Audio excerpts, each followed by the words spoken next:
The Duven-Musak chordal progression, or the Duven progression, is a harmonic progression commonly found in Duven-Musak. Duven-Musak is background or soundtrack music written for my Velvet Paw of Asquith novels that describes characters and scenes from the books. And it's part of my polyauthoric approach to writing. Now, a lot of Western pop music is based around the three primary triad chords, which are built upon the first, the fourth, and the fifth notes of the diatonic scale. And the various combinations of these chords allow for emotionally satisfying music with an ebb and flow of tension and resolution, while still being based around a tonic note or a musical center of gravity. Now, triads, of course, contain three notes. To be honest, I'm not really interested in music that has triads. I prefer tetrads or four-note chords because of the sort of evolved harmonic credence that affords.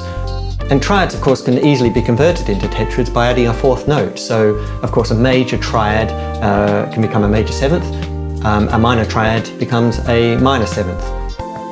Now, to some extent, tetradizing triads pushes pop music into the realms of jazz, and that's why Duven-Musak has, on only one occasion, been described as anemic pop and vagrant jazz. Anemic because the music is not music written for the sake of being music, it's secondary to books, so it's background or supportive music for books, and vagrant because the Duven progression itself doesn't tend to do much or go anywhere. And this is because the Duven progression contains only two chords, two tetrads, the fourth major seventh of a scale and the third minor seventh. Now, although it only uses two chords, the Duven progression still allows tension and resolution because the chords are tetrads. That is, they still create, in my opinion, emotional satisfaction and have a musical center of gravity. And this is because the fourth major seventh and the third minor seventh contain within them the three primary triads. If we take, for example, the C major scale, the first triad will be C major. The fourth will be F major, and the fifth will be G major.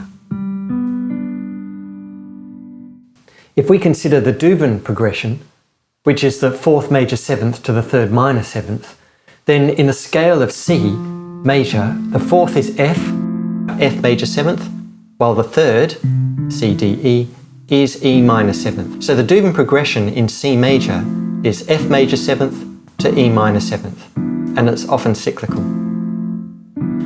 But how can we produce harmonically interesting music from only two chords? Well, as I mentioned, contained within these two tetrads are the three primary triads. So, in the key of C, the tonic triad is C major. So where's C major in this and this? Well, we have in E minor seventh the E and the G, which, with an alternate bass note, we have C major. The fourth triad in C major is, of course, F major. And the fifth in the first, fourth and fifth progression is G major. And of course, G is part of E minor seventh, i.e. it's G major with an alternate bass note. So the triads of the first, fourth and fifth can be found in the Duven progression of the fourth major seventh and third minor seventh.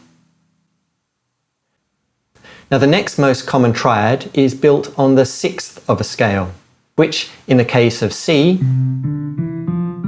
is A, making A minor. So where is A minor in the Duven progression? Well, it is, of course, part of F major seventh. So it's clear that within the two chords, the two tetrads of the Duven progression, we have essentially all the chords required for contemporary pop music. And that's why I find writing Duven-Musak, which is obviously based on the Duven progression, doesn't mean musical limitation by virtue of only having 2 chords. Rather, it affords a sort of musical distillation.